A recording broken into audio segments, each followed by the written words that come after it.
ఆ ప్యాటర్న్ వరకు అక్కడి వరకు ఆపేద్దాం, ఆ ఉరికే వరకు ఆపేద్దాం, మళ్ళీ తర్వాత ఇంకొకటి మాట్లాడదాం.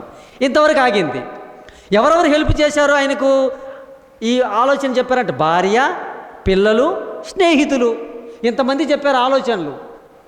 పెద్ద ఉరికోయ తయారు చేయించేసి 75 అడుగులు, 50 మూరలు అంటే 75 అడుగులు కొలత, అంత హైట్ చేసి అందరూ చూడాలి. అంత పైన వేలబడుతుంటే ఉరి తీసి ఏమయ్యా అంటే ఈయనకు నమస్కారం చేయనందుకంటది. పగ చూడండి ఎలాంటిదో. ప్రాణం తీయాలని ఒక మనిషినే కాదు, ఒక జాతిని, ప్రపంచంలో ఉండిపోయిన చెదిరిపోయిన యూదా జాతిని అందరినీ నిర్మూలం చెయ్యాలని ఒక చిన్న నమస్కారము తెచ్చిన తంట. పెద్దది ఏమున్నది, లాస్ట్ చూసుకుంటే చిన్నదే అంత ఉంటుంది. ఇంకా ఏమండి యుగో అని పేరు పెట్టారు దానికి. ఇప్పుడు ఏమని పేరు పెట్టారు? నా యుగో దెబ్బతీసావు, అందుకు చంపేసినానంట. అబ్బా, అప్పుడుంది యుగో, ఇప్పుడేంది? అప్పుడే పెద్దది యుగోలు ఉన్నాయి. చంపేయాలనుకున్నాడు, ఉరికొయ్యను తయారు చేసుకున్నాడు. రాత్రి కూడా నిద్ర పట్టట్లేదండి. రాజు దగ్గరికి పోయాడు. ఏమైంది రాజా, ఇంకా తొందరగా కానీ అని చెప్దామని. ఈ లోపల దేవుడు తారుమారు చేశాడు. దానికి కారణం ఏంటో తెలుసా? ప్రార్థన. ఏంటి? రాజసముఖంలోనికి వ్యతిరేకంగా రాణి వెళ్ళినా చంపకుండా ఉన్నాడు అంటే 3 రోజుల ఉపవాస ప్రార్థన. మనలాగా టీలు బిస్కెట్లు ఇలా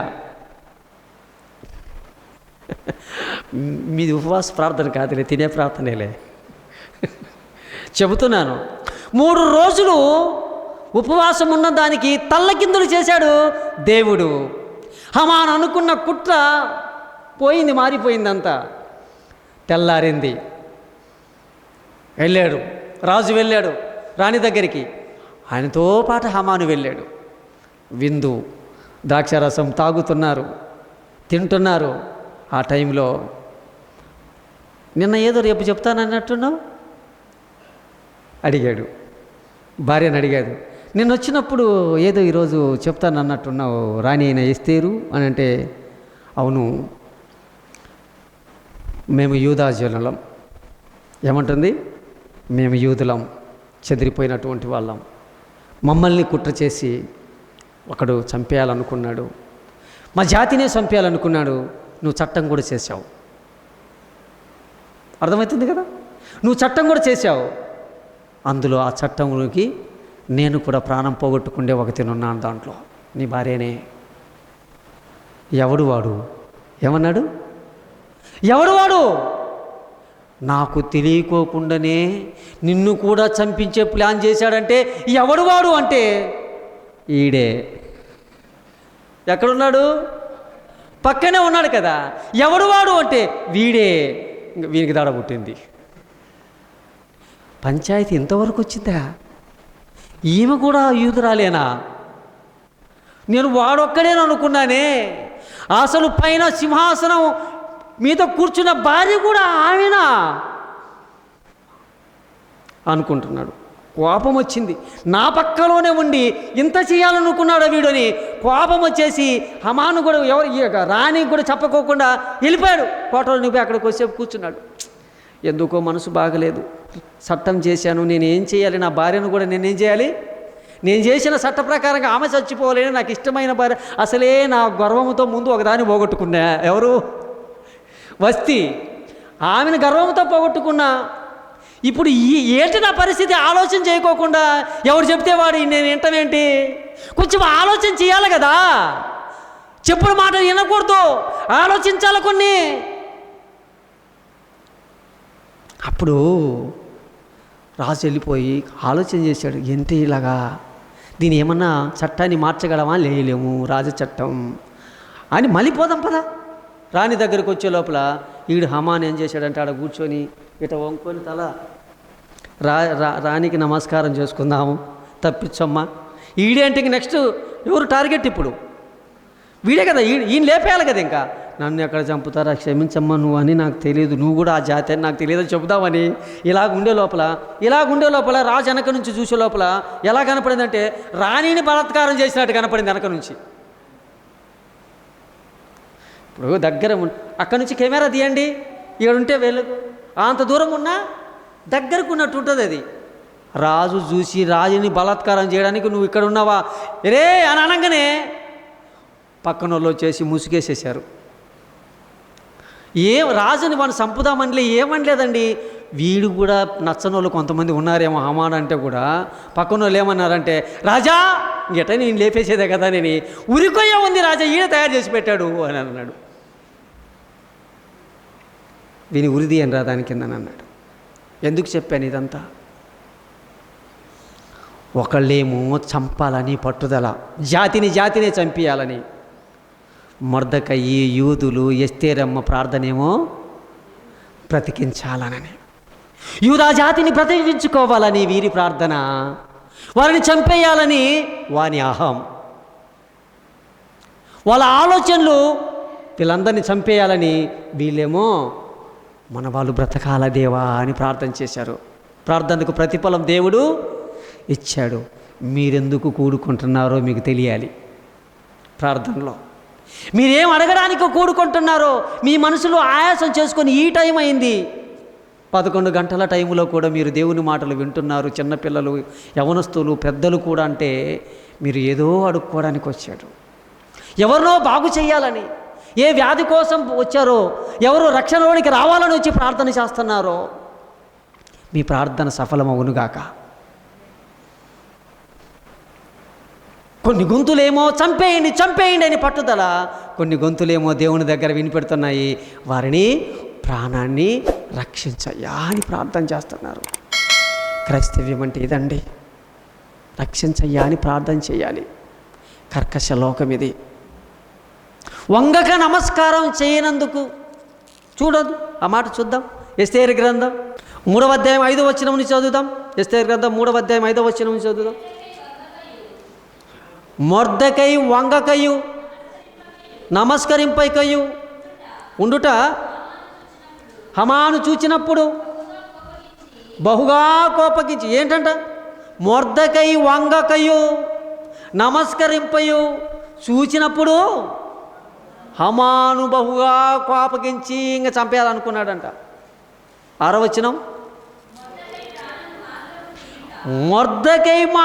మొర్దెకై ప్రాణం మాత్రం తీయుట చాలా చిన్నది నా దృష్టిలో. ఏంటంటే ఆయన చంపడం, ఒకరిని చంపడం సింపుల్ అంట. చూడండి, చంపడం, ఒకరిని చంపడం చాలా స్వల్పం. అందరినీ చంపేయాలి, అతని జాతిని మొత్తాన్ని నిర్మూలనం చేయాలి అనుకున్నాడు. అనుకున్నప్పుడు ఇప్పుడు ఏం జరిగింది? మళ్ళీ ఇంకొక మాట మనం అదే ఎస్తేరు గ్రంథములో 4వ అధ్యాయం 16వ వచనం చదువుదాం. 4:16 మీకు ఇప్పుడంతా నేను చెప్పిందే మీకు మళ్ళీ మీకు రుజువులు చూపిస్తున్నారు. 4:16 నీవు పోయి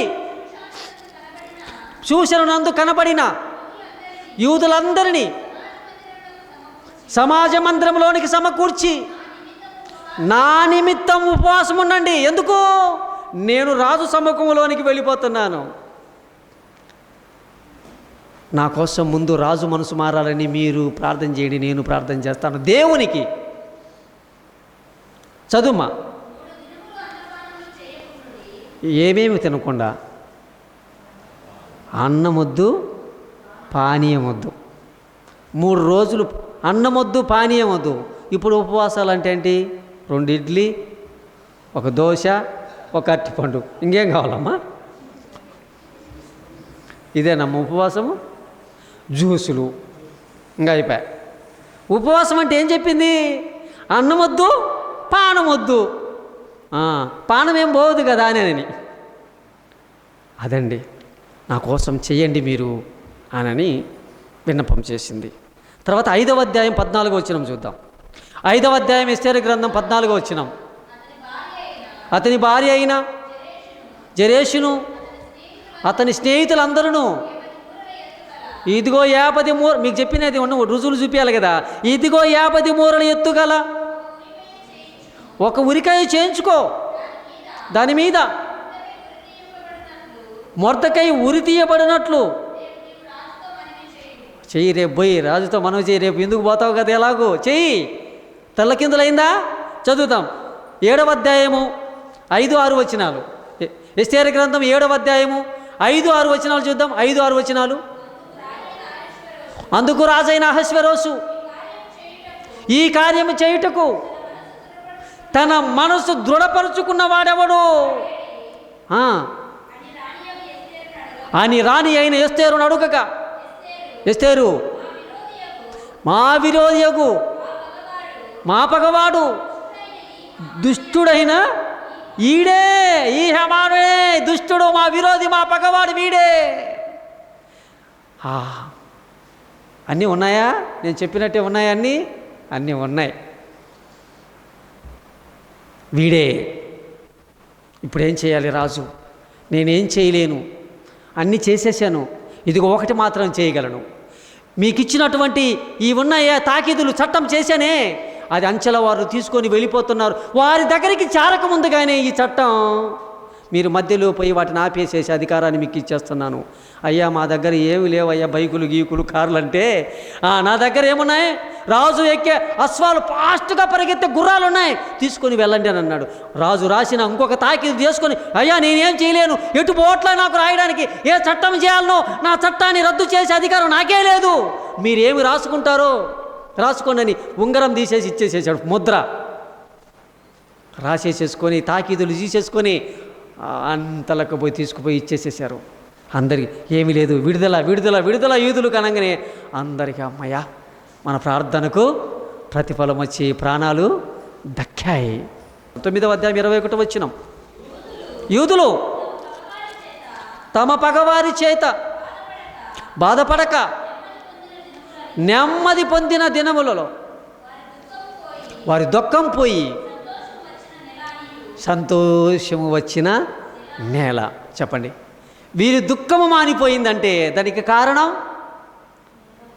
చెప్పరు. ఇంతసేపు చెప్పినా కూడా జవాబు చెప్పాం కదా. వీరి దుఃఖము పోయింది, వీరికి సమాధానంగా ఉన్నారు, వీరు హ్యాపీగా ఉన్నారు. ఆ రాజ్యంలో చదివిపోయినటువంటి యూదులందరూ అంటే దానికి కారణం 3 రోజుల ఉపవాస ప్రార్థన. రాజ చట్టాలను తారుమారు చేసి దేవుని చట్టం వచ్చేసింది. ఓకేనా? దేవుని పిల్లలారా, మన ప్రార్థనలు అంత శక్తివంతమై ఉండాలి. అది భక్తి కలిగినటువంటి ప్రార్థన ఉండాలి, అది పవిత్రమైనటువంటి ప్రార్థన ఉండాలి, అది పరలోకము చేరుతుంది. ఇంకొక ఆయన గురించి చెప్తాను. ఎటు మీరు ఉండేదే కదా, కొద్దిసేపు ఇంకొక ఆయన గురించి చెప్తాను. దానియేలు కదా, ఏ లోపము లేదంట. లోపం అంటే అందంలో కాదు, గుణములో, చేసేటటువంటి పాలనలో ఏ లోపము. దర్యావేసు రాజు, ఇక్కడ ఏ రాజు ఉన్నాడు? అక్కడ అహశ్వేరోషు రాజు అని చెప్పుకున్నాము, ఇక్కడ దర్యావేసు రాజు, బబులోను సామ్రాజ్యం. ఆ దర్యావేసు రాజు కాలంలో దానియేలు గారిని ఆయన గుణగణాలను చూసి 120 మంది అధిపతులను తన సామ్రాజ్యం మీద అధికారులను నియమించాడు రాజు. లెక్కలు అవి ఇవి ఇట్లాంటివన్నీ చూసుకోవడానికి 120 మంది నియమించి అందులో 3 అధికారులుగా పెట్టాడు. ఈ 120 మంది కరెక్ట్గా చేస్తున్నారా లెక్కలు లేదానని వాళ్ళ మీద మళ్ళీ 3 అధికారులు చేసిన ఆ 3లో ప్రథమమైనటువంటి వాడు దానియేలు అంటే అంత గొప్పగా పెట్టారండి. ఇక ఇంత వాళ్ళు ఎక్కడి నుంచో చెరపట్టుకొని, ఈయన యూదుడే కదా, యూదుల్లో నుంచి చెరపట్టుకొని వచ్చిన వాడు మన సామ్రాజ్యంలో మనం అధికారంగా ఉండగానే మన మీద వీడంటే అధికారి ఉందా? వివక్ష ఉందా? ఉందండి, వివక్ష ఉంది. ఆ రోజు ఉంది, ఈ రోజు ఉంది అధికారం. అట్లాంటి వివక్ష ఉంది అధికారులకు కొందరిలో. ఇప్పుడు అనుకున్నారు రాజే నియమించాడు, ఈయన మధ్య ఏదైనా తప్పు పడదామంటే ఏమి పాలన విషయంలో తప్పు పట్టడం లే, లెక్కలు కరెక్ట్గా ఉండాలి. ఈ మధ్య మీకు ఒక ఆయన ఫుడ్ కమిషనర్ అని ఉంటాడు, మీరు అందరూ వినే ఉంటారు, అందరూ ఇలా అంటున్నారు. ఎవరైనా ప్రతాప్ రెడ్డి పూర్వమామిళ్ళ సొంత ఊరు అదే, పూర్వమామిళ్ళ అయింది, విజయ ప్రతాప్ రెడ్డి కదా.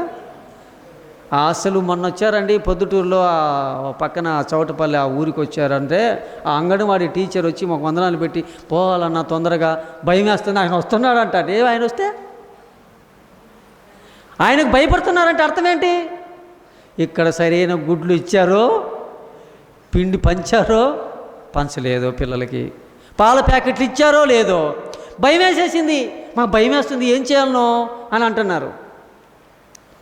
ఈయనే ఇట్లుంటే దానియేలు ఎట్లా ఉండాలా? ఆ కమిషనర్ ఎలా ఉండాలి చెప్పండి? దానియేలు అనే కమిషనరు దర్యావేశు రాజు కింద చేసేటప్పుడు ఎంత స్ట్రిక్ట్గా ఉండాలో భక్తిపరుడు. లెక్కల్లో తేడా వస్తే ఒప్పుకోడు. ఒరే, ఏ విషయంలో ఈయనను తేడా వస్తాయో పట్టుకుందాం అనుకుంటే పాలన విషయంలో తప్పు లేదు, ఒక్క విషయంలో పట్టుకోవచ్చురా, భక్తి విషయంలో పట్టేయచ్చు, దేవుని విషయంలో పట్టేయచ్చు ఇతన్ని అని చెప్పి ఈ విషయం రాజుకి ఎవరికి చెప్పొద్దని 120 మంది మాట్లాడేసుకొని రాజు దగ్గరికి పోతాం ఒక ప్లాన్ వేసుకున్నారు. రాజు దగ్గరికి వెళ్ళారు, మూకుమ్మడిగా రాజు దగ్గరికి వెళ్ళారు. ఏదో రాజును గొప్ప చేయాలని వెళ్తున్నారు. రాజా, రాజాది రాజా, రాజమార్తాండేయ, మీకు ఒక మనవి. పొగడ్తలకు పడిపోని వాళ్ళు ఎవరండి? ఏండి, పొగడ్తలకు పడిపోనోడు అంత జుట్టుండి అయినా కానీ నీది భలే రింగులు ఉంటాయంటే అది అంత బాగుందా? అంటే ఎవరు పొగడ్తలకు పడరు, ముక్కు మాత్రం చక్కగా భలే ఉంటుంది. ఇంకా అయిపోయిందంటే ఇక రాజు దగ్గరికి 120 మంది వెళ్ళి రాజా అని రాజుతో మాట్లాడుతూ అంటున్నారు. ఏంటి వచ్చిన సందర్భం ఏంటి అంటే 30 రోజుల వరకు ఏ దేవుని దగ్గర కానీ ఏ మనుషుని దగ్గర కానీ మనవి చేయకూడదు ఎవరు కూడా. నీ రాజ్యంలో, నీ రాజ్య సామ్రాజ్యంలో 30 రోజుల వరకు ఏ దేవునికి కూడా పెట్టకుంటాడంటే ఇంక చూడండి ఏమనాల్సింది అప్పుడు ఆయన. ఒరే, ఎందుకురా నాయన ఇట్లాంటి విషయమే మా అబ్బాలతో చెప్పి ఎవరు అయినా నెబుకద్నెజరు, ఒరే గడ్డి తిన్నారా నాయన, మన్నెందుకురా ఎక్కిస్తారు అనొచ్చు కదా. అప్పటికి ఏమని అన్నాడు? సరేరా ఒక చట్టం చెయ్యి, ఒక చట్టం చెయ్యి అని అన్నారు. దానియేలు గురించి. దానియేలు అంటే ప్రేమ ఎవరికి? రాజుకు. ఈ దర్యావేశు రాజుకు దానియేలు అంటే ప్రేమ, ఇష్టం, భక్తిపరుడు అని, మంచివాడు అని. అందుకే ఆయన లెక్కలలో అన్ని విషయాలు పైన పెట్టాడు. కానీ ఆ విషయం చెప్పుకోకుండా ఇది చెప్పారు. ఇలా ఇరికించటానికి చేస్తారో చూశారు. కొంతమందిని ఇరికించటానికి చూడు ఎలా చేస్తుంటారో. ఇలా చేస్తారు వాళ్ళ పంతాన్ని నెగ్గించుకోవడానికి, వాళ్ళ పట్టుదలను సాధించుకోవడానికి. ఇలాగొచ్చారు. ఒక చట్టం చెయ్యి, ఎవడైనా ఏ దేవునికి పూజ చేసినా, ఏ బాణు దగ్గర పోయి మొరపెట్టినా నీకు వ్యతిరేకంగా వస్తే ఎవరికి మొరపెట్టాలి? అన్నం లేదయ్యా అంటే ఎవరి దగ్గర రావాలి? నీ దగ్గరికే రావాలి. దేవుని దగ్గరికి కూడా పోయి మొరపెట్టకూడదు అంట. చూడండి ఇదేంది ఇది? అలాంటి చట్టం చేయను అన్నారు. ఇదేదో బాగుందే, 30 రోజులు నా దగ్గరికి రావాలి చచ్చినట్టు ఎవడైనా అని అనుకొని చట్టం చేసేసాడు. ఒకటి, ఆ చట్టంలో ధిక్కరిస్తే ఎవడైనా నువ్వు వేసే శాసనానికి వాడిని తీసుకుపోయి ఎక్కడేయాలా? సింహాల బోను కాదు, గుహ. బోను అంటే ఒకటే వేసేది, సర్కస్లో తెచ్చేది. గుహ అంటే 200-300 ఉంటాయి. అది సింహాల బోనైనానని సంతోషంగా వెళ్ళిరని. బోను కాదు అది. ఇదే మనం చేసే మిస్టేక్. బాగా చదువుదాం బైబిల్ కదా. సింహాల గుహ అని ఉంటుంది, అక్కడ బోన్ అని ఉండదు. గుహలో అయితే వందలాది సింహాలు పెడతారు. ఎందుకంటే శత్రువులు వచ్చినప్పుడు ఆ గుహలు ఓపెన్ చేసేస్తే శత్రువుల మీదకి వెళ్ళిపోతాయనండి. బోన్ అంటే బోన్లు ఎన్ని ఉంటాయి? ఒకటే సర్కస్లో. సింహముల గుహ అయినను ఆ గుహలో తెరిచేసి ఇలా నెయ్యాలన్నాడు. ఇదేదో బాగుందని చట్టం చేశాడు. అయిపోయిన తర్వాత దానియేలుకి తెలిసిపోయింది. తెలిస్తే మాత్రం ఊరుకుంటారా? అందుకే ముందే చెప్పాను, ఏదైనా చట్టం భారతదేశంలో కాదు, ప్రపంచవ్యాప్తం కాదు, క్రైస్తవుడు ప్రార్థన చేయకూడదు అంటే చేసేవాడే నిజమైన భక్తుడు కదా. ప్రార్థన చేస్తున్నాడు, చట్టం వచ్చిందని తెలిసినా ప్రార్థన చేస్తున్నాడు. ముమ్మారు, ఒకసారి కాదంట, ఉదయం, మధ్యాహ్నం, సాయంత్రం వెళ్ళి దేవునికి మొరపెడుతుంటే అందరిని పిలిచారు. పక్కన సామాన్యులు పిలిచారు. చూద్దురారా, మనకు ఒక చట్టం పెట్టింది కదా రాజు, చూడు ప్రార్థన చేస్తున్నాడు, దేవునికి అడుగుతున్నాడు, దేవుని అడుక్కుంటున్నాడు. చూడు, పద రాజు దగ్గరికి పోయి చెబుతాం. రాజు దగ్గరికి పోయారు, సందడిగా పోయారు. రాజా, నువ్వు ఒక చట్టం చేసావు కదా. చేశాము. ఒకటి చేస్తున్నాడు, మన ఈ దేశంలో ఎవడు కూడా నీ సామ్రాజ్యంలో ఏ దేవునికి చేయలే, మనవి ఏ మనిషికి చేయలే, ఒకడు మాత్రం చేస్తున్నాడంటే ఎవడు వాడు? దానియేలు అనగానే ఇదైపోయింది. దానియేలు అనగానే ప్రేమ కదండి. దానియేలు అంటే ఒక మంచివాని మీద ప్రేమ ఎక్కువైపోయి అయ్యో అని చట్టం మారుద్దామని విశ్వ ప్రయత్నం చేశాడంట. ఏం చేశాడంట? చట్టాన్ని మార్చాలని, ఆయన తప్పియాలని ఏమేమో చేశాడంట. పగలంతా చేశాడంట. కావాలా వీళ్ళు ఏం చేశారు తెలుసా? రాజా తెలుసు ఆయన విడుదల చేస్తాడని అర్థమైపోయి రాజుకు చెప్తున్నారు, నువ్వు చేశావు, మన చట్టంలో ఎప్పుడైనా అతిక్రమించేదానికి ఉందా రాజా? లేదురా. ఏమైనా ఉంటాయేమో చట్టాలలో కొన్ని. అందుకే ఇక్కడ మన జిల్లా కోర్టు ఏదైనా ఒకరికి ఏదైనా ఒక శిక్ష పెడితే మళ్ళీ ఎక్కడికి పోతారు వీళ్ళు? హైకోర్టుకి వెళ్తారు. మళ్ళీ ఎక్కడికి వెళ్తారు వాళ్ళు? సుప్రీంకోర్టుకి వెళ్తారు. ఇక్కడ సుప్రీం ఎవరు? దర్యావేశ్ రాజే. నువ్వే చేస్తావు. నో కోర్టు, నో సుప్రీం ఎక్కడ ప్రపంచంలో. ఇక నువ్వు చేయాల్సిందే. నువ్వు చేశావా చట్టం? చేశాం. అయితే విడుదల చేసేదానికి లేదు. దానియేలు చేస్తున్నాడంటే ఏమైనా ఇంకొక చట్టం ఏమైనా తీసుకొచ్చి పెడదామంటే వాళ్ళు వినట్లా. ప్రయత్నం చేశాడు. విఫలం చేసుకొని తీసుకొని పోనరా దానియేలు అని అన్నాడు. సింహముల అంటే రాజు ఏం చేస్తున్నాడు? ప్రాణాన్ని కాపాడాలని. పాయింట్ అది. ఈరోజు నేను చెప్పే పాయింట్ ఇది. రాజేమో దానియేలు యొక్క భక్తుని యొక్క ప్రాణాన్ని కాపాడాలని ఈయనేమో పోరాటం చేస్తున్నాడు. దానియేలు ఏమో దేవునితో మాట్లాడుతున్నాడు. సామాన్యులేమో ఆయన ప్రాణాన్ని తీయాలని. చూడు, 3 రోల్స్ ప్లే అవుతున్నాయి అక్కడ. అది ఒక గుంపేమో ప్రాణం తీయాలని, ఒక ఆయనేమో ప్రాణం రక్షించాలని, ఒక ఆయనేమో ఎలాగైనా నా దేవుడు నన్ను కాపాడగలడు, నేను నా దేవుని దృష్టికి అందుకే రాత్రిపూట రాజా నాట్యాలు వద్దురా ఈరోజు అని అన్నాడు. ఆనందం లేదు, మందు లేదు, ఏమి లేదు. రాత్రంతా ఏమి తినుకోకుండా ఉపవాసం ఉండి అడుగుతున్నాడు, దేవా ఒక నీతిమంతుడికి సింహములు పాలైపోయి చచ్చిపోవడం బాగుండదే అని అంటే తెల్లవారు జామున లేచి దగ్ధస్వరముతో వెళ్ళి గొంతు ఒకలాగా వెళ్ళిపోయి ఆ దగ్ధస్వరముతో దానియేలు అనుదినము నువ్వు సేవించుచున్న నీ దేవుడు నిన్ను రక్షించిన అంటే రాజు చిరంజీవగునుగాక.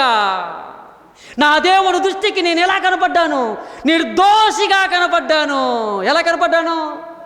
నా దేవుని దృష్టికి నేను నిర్దోషిగా కనపడ్డాను. సింహాల నోలను దేవుడు మూయించాడు, నాకు ఏ హాని జరగలేదు రాజా అంటే గుహను ద్వారమును తెరవన్రా అని అన్నాడు. బయటకు వచ్చేసాడు. ఎవర్రా ఇళ్ళ మీద కుట్ర చేసింది? వాళ్ళనే కాదు, అధిపతుల భార్యలు, వాళ్ళ పిల్లలు మొత్తం తీసుకొచ్చి వేసేసేయను రా అని అన్నాడు. కథం వారి జీవితాలు. అర్థమైందా? పట్టుదల బట్టి ప్రాణం తీయాలనుకున్న దాని తల్లకిందులు దానియేలు ప్రార్థన భక్తి జీవితం మార్చేసింది. ఉందా అంత ప్రార్థన మనకు? దానియేలు చెల్లెలివేనా నువ్వు? దానియేలు తమ్ముడివేనా నువ్వు? నేను? మనమందరం మరి ఎంత పట్టుదల ఉండాలి మన ప్రార్థనలో? ఈ రాత్రి కాలంలో మనలో ఎంత పట్టుదల ఉండాలి మన ప్రార్థనలో? అర్థమైందా? అంత పట్టుదల ఉండాలి. చివరిగా ఒక స్త్రీ గురించి చెప్తాను. స్త్రీలకు కూడా ఇంత పట్టుదల ఉంటుందండి. ఒకప్పుడు స్త్రీలను పురుషుడు చంపినట్టు మనం చూసాం. ఇప్పుడు భార్యను చంపిన భర్త, తెల్లగందులు కదా, ఇప్పుడు భర్తలను చంపిన భార్య,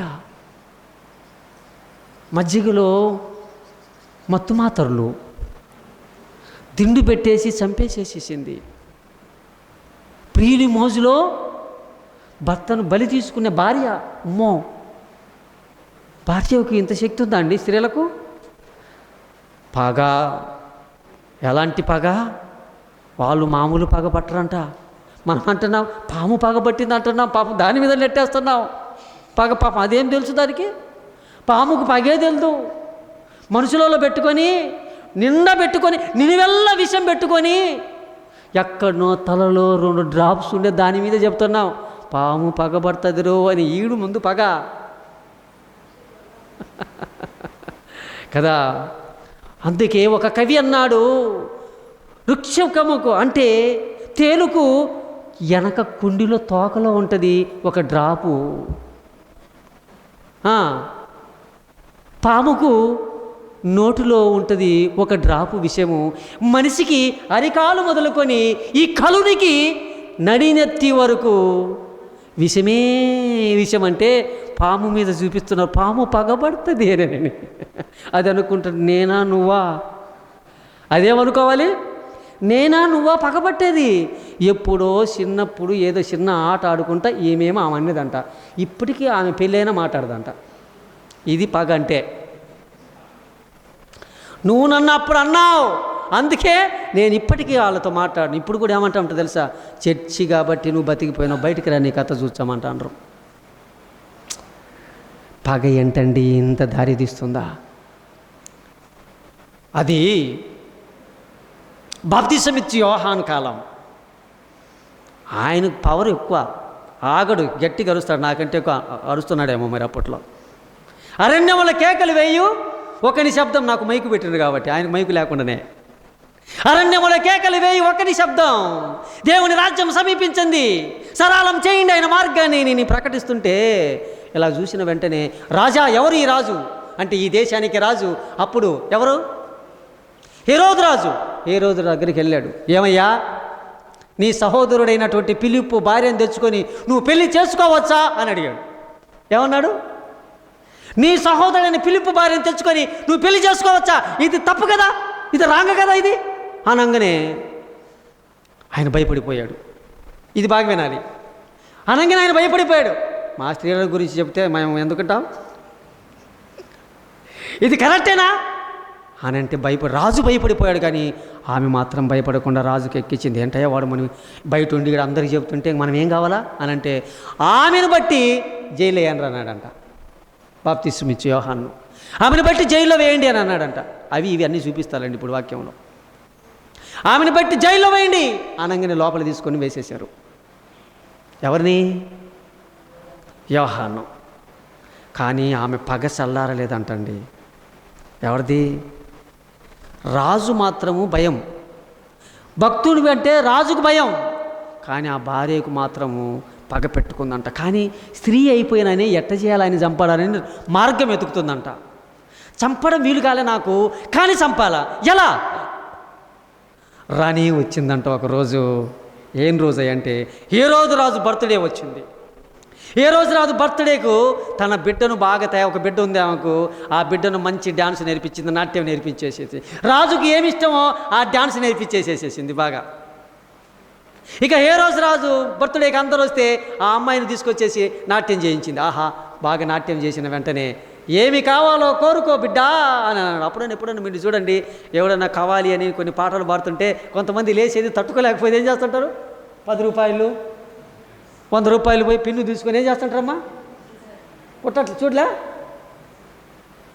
ఈ వీధులలో కూడా డ్యాన్సులు వేస్తుంటే మన పిల్లలు కూడా ఎవరైనా ఎప్పుడైనా, అప్పట్లో మీరు కాదు వెళ్ళేది కుడుతుంటారు అనమాట, డబ్బులు. ఆహా భలేసేవరా డాన్సర్ అని.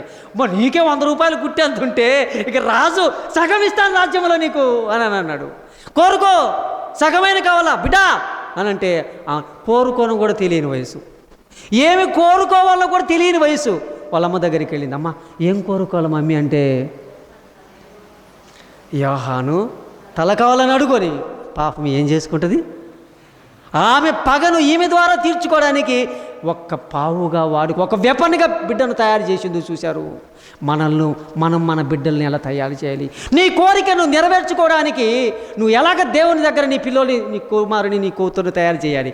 ఆమె కూతురిని మాత్రం ఆమె పగను చల్లార్చుకోవడానికి ఒక వెపన్లా తయారు చేసింది. అనుకున్నట్టుగానే రాజుకు ఎలాంటి డ్యాన్స్ ఇష్టమో తెలిసి అలాగనే నేర్పించేసింది, మార్కులు కొట్టేయాలనని అలాగే డ్యాన్స్ నేర్పించింది. ఏం కావాలా బిడ్డ అంటే, కోరుకో. చెరసాలలో ఉన్న యోహాను తల ప్లేట్లో కట్ చేసి తీసుకొస్తే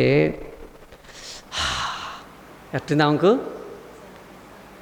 మీకు చిటికెనేలు తీసుకొచ్చి ప్లేట్లో పెట్టిస్తే ఒక పక్క బ్లడ్ కారుతా చిటికెనేలు తెచ్చి చూడండి అమ్మ అంటే, మీకైనా అమ్మా ఇదేందర ఎవరిదరా ఇది, మనిషిదంటే భయం, చిటికిన వేలన్న మనిషిదంటే భయం.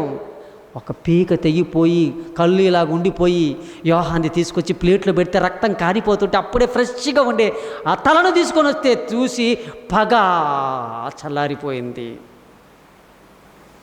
అట్లాంటిదండి పగ. ఎన్ని రోజుల నుంచి దాచుకుంది? ఒక భక్తుని చంపాలని, విడిపించాలని ఈయన, చంపించాలని ఆవిడ. భర్త ఏమో విడిపించాలని, భార్య ఏమోనని చంపించాలని. చూడండి పగ ఎంతవరకు దారితీస్తుందో దేవుని పిల్లలారా. మీకు ఆ మాట చూపించి ముగిస్తాను. మార్కు రాసిన సువార్త 6వ అధ్యాయం 19వ వచనం చూద్దాం. మార్కు రాసిన సువార్త 6వ అధ్యాయం 19వ వచనం చూద్దాం. మార్కు రాసిన సువార్త 6:19. హేరోదియ అతని మీద పగపట్టి అతని చంపింపగోరెను కానీ, అసలు ఆమె చేత కాలేదంట. చంపేయాలనుకునేది కానీ చేత కాలే. అంత శక్తి లేదు నాకు అని, కానీ యుక్తితో మాత్రం కొట్టేసేసి చంపేసిందండి. ఎందుకనగా యోహాను నీతిమంతుడు, పరిశుద్ధుడు. నాకు హేరోది ఎరిగి అతనికి ఎవరు భయపడ్డారు? రాజు భయపడ్డాడు, కానీ ఆవిడ భయపడలేదు. చూడు హేరోదియ. పగ అండి, పగ. చెప్పుకుంటూ వెళ్ళిపోతుంటే చాలా ఉంటాయి. ఎన్ని చెప్పినా మనం యేసుక్రీస్తుని గురించి చెప్పాల్సిందే. ఎన్ని చెప్పినా ఎవరితో ముగించాలి? ఏమా? ఎన్ని చెప్పినా ఎవరితో ముగించాలి? ఎంత చెప్పినా మన రక్షకుడైన యేసుక్రీస్తుని గురించి మనం చెప్పాల్సిందే. యేసుక్రీస్తు వారి మీద కూడా పట్టుపట్టారంట చంపాలనని. అదే పట్టుదల. లూకా రాసిన సువార్త 23:4-5 వచనాలు. లూకా రాసిన సువార్త 23వ అధ్యాయము 4-5 వచనాలు చదువుదాం. 4-5 వచనం. పిలాతు ప్రధాన యాజకులతోనూ జనసమూహములతోనూ ఈ మనిషిని యందు నాకు ఏ నేరము కనపడడం లేదు, నాకు నేరం కనపడడం లేదు. అందరికీ ఏం కనపడుతుంది? నేరం కనపడుతుంది. ఆయన నాకు నేరం కనపడలేదు అంటే ఆయన చంపాలని యూదులు అనుకుంటున్నారు, ఆయన విడుదల చేయాలని రాజు అనుకుంటున్నాడు. ఎందుకురా నాకు ఈయన పట్ల నాకు ఏ అన్యాయం కనపడడం లేదు, నేరం కనపడడం లేదు అని అంటున్నాడు. తర్వాత అదే అధ్యాయంలో మనం ఒకసారి 16-17 వచనాలు చదువుదాం. 16-17 వచనాలు. కాబట్టి నేను అతన్ని శిక్షించి, నేరం కనబడలేదు కాబట్టి మీరు అనుకుంటున్నారు కాబట్టి ఏదో 4 దెబ్బలు కొట్టి విడుదల చేద్దాంలే అని అంటే వారందరూ చూడు, వారందరూ ఏమంటున్నారు? నిర్దోషిని చంపమంటున్నారు. రాజ్యమంటున్నాడు. చిన్నోళ్ళకండి ఇదంతా పట్టుదళ్ళు. వాళ్ళు ఆలోచన చేస్తారు పెద్దవాళ్ళు. విడుదల చెయ్యాలి ఒక భక్తుని అని అనుకుంటున్నాడు. ఒక యేసుక్రీస్తు వారిని న్యాయవంతుని ఆయన విడుదల చేయాలని రాజు అనుకుంటాడు. వీళ్ళు శిలువ వేయండి అని కేకలు వేశాయంట. అందుకే ఆ కేకలే గెలిచి యేసును చంపడానికి తీసుకొని వెళ్ళిపోయారు. పట్టు వదలక అని చదివారు కదా. పట్టు వదలక అదండి. మనోళ్ళు అంటుంటారు వాడు పట్టు ఉడుంపట్టు అంట. ఏం పట్టు అంట? వీళ్ళదట్టంటిది సచ్చిందాక వదలని పట్టుదల. మనమందరం ఎవరమైన భర్తల పట్ల భార్యలు ఇటాటి పట్టుదలలో వద్దు. నువ్వు క్రిస్మస్ పండుగకు నాకు 3,000 తెచ్చేనే వద్దు. మీరంతే నాకు ఆ కేటీఎం బైక్ తీసిచ్చేనే వద్దు. తల్లిదండ్రులను ఆ పట్టుదలలు వద్దు. మనకి పట్టుదల కలిగి దేవుళ్ళు ఉండాలి. లేకుంటే చాలా ఇదండి. అపోస్తల కార్యములు 23:9 వచనం. అపోస్తల కార్యములు 23:9. అపోస్తల కార్యములు 23వ అధ్యాయం 9వ వచనం. 23:9. అమ్మా, పరిచయుల పక్షముగా ఉన్న శాస్త్రంలో కొందరు లేచి ఈ మనిషినందు ఏ దోషం, ఎవరికి మీద? పౌలు మీద ఏ దోషం కనపడలేదంట. అంత మంచివాడు అంటండి. పరిశీలన లేచి, శాస్త్రులు కొంతమంది లేచి, రే మనము ఎంత పరిశీలన చేసినా అతనిలో తప్పు ఏం కనపడడం లేదు, దోషం లేదే అంటుంటే, అమ్మ మనం కొంత కిందకి చదువుదాం తల్లి, అదే దాంట్లో 12వ వచనం నుంచి చదువుదాం. ఉదయమైనప్పుడు యూదులు కట్టుకట్టి, అదే పట్టుబట్టి అంటే యూదులు కట్టుకట్టి తాము పౌలును చంపే వరకు నీళ్లు దాగం అన్నం తినం అంట, చంపేదాక. ఇట్లాంటి ఓటులు కూడా పెట్టుకుంటారా? ఎవరినంటే ఏ దోషము తప్పు చేయనటువంటి వాని చంపాలనుకున్న కర్కశ లోకం ఇది. పాట పాడుతుంటాం, ఏ పాప మెరుగని ఓ పావనామూర్తి పాప విమోచకుండా. ఏ పాపము లేని ఆయనను మనం నమ్ముకున్నప్పుడు మనలో కూడా ఏ పాపం ఉండకూడదండి. మనకు అంటకుండా జాగ్రత్తగా చూసుకోవాలి వీలైనంత వరకు.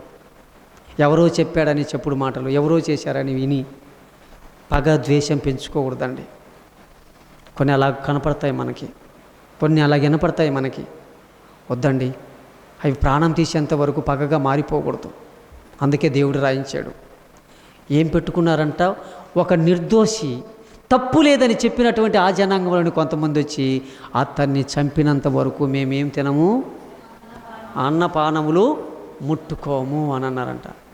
అట్లాంటి ప్రతిజ్ఞ పూని ఎవరైనా ఉంటే క్రైస్తవునికి ఒకటి దేవుడు చెప్తున్నాడు. రోమీలకు రాసిన పత్రిక 12:12 ముగింపులోకి వచ్చాను. ఇంకా మీకు కంక్లూషన్ చూపిస్తున్నాను. రోమీలకు రాసిన పత్రిక 12వ అధ్యాయం 12వ వచనం, నిరీక్షణలు గలవారైతే, శ్రమయందు ఓర్పు గలవారైతే ఏముండాలంటే ప్రార్థనలో, అది మనకు ఉండాల్సింది. ప్రార్థనలో ఏముండాలంటే పట్టుదల. ప్రార్థనలో పట్టుదల. దీనికి పెట్టుకుందామని పట్టుదల. ఈ ఆదివారం ఎన్ని ఉన్న పనులు ప్రార్థనకి వెళ్ళాల్సిందే. ఈ ఆల్ నైట్ ప్రేయర్కు ఎంత నిద్ర వచ్చినా, ఎంత పని ఒత్తిడి ఉన్నా ప్రార్థనకు వెళ్ళవలసిందే. పట్టుదల.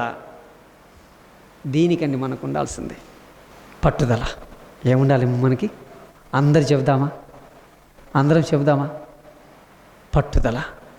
ఏముండాలి? ఏ విషయంలో? ఇంకా మిగతా దేని అందొద్దండి. మీకోసం పట్టుదలే కాదు, నా కోసం కూడా పట్టుదలగా ప్రార్థన చేయండి అని 6వ అధ్యాయము 20వ వచనం చివరి మాట, ఎఫెసీయులకు రాసిన పత్రిక 6వ అధ్యాయం 20వ వచనం. మీకు నేను దానియేలు గ్రంథంలో స్టోరీ మాదిరిగా చెప్పాను కానీ రెఫరెన్సులు చూపించలేదు మీకు. నేను ఇది చదివితే ఆ రెఫరెన్స్ ఊరికే చూపిస్తాను, చదివే నేను, మీరు రాసుకోండి. 6వ అధ్యాయం 20వ వచనం ఎఫెసీయులకు రాసిన పత్రిక చదువునానా?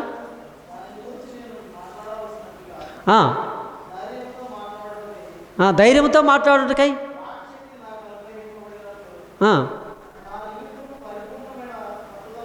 పరిపూర్ణమైన పట్టుదలతో నా కోసం ప్రార్థన చేయండి.